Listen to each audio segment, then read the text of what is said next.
السلام علیکم ناظرین۔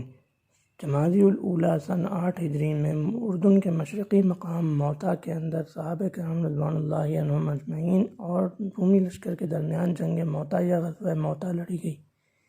حضور اکرم صلی اللہ علیہ وآلہ وسلم کے قاصد سیدنا حارث بن عمیر ازدی رضی اللہ عنہ کی شہادت کے بعد سفارت کے قانون کی خلاف ورزی کی سزا کے طور پر حضور صلی اللہ علیہ وآلہ وسلم نے سیدنا زید بن حارث رضی اللہ عنہ کی قیادت میں 3000 کا ایک لشکر روانہ فرمایا اور ہدایت فرمائی کہ اگر سیدنا زید رضی اللہ عنہ شہید ہو جائیں تو سیدنا جعفر رضی اللہ عنہ، اور اگر وہ بھی شہید ہو جائیں تو سیدنا عبداللہ بن رواحہ رضی اللہ عنہ امیر ہوں۔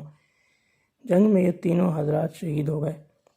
فوج نے حضرت خالد بن ولید رضی اللہ عنہ کو اجتماعی رضامندی سے امیر مقرر کیا۔ پہلے دن انہوں نے دشمن سے خوب لڑائی کی اور 9 تلواریں ان کے ہاتھ سے ٹوٹیں۔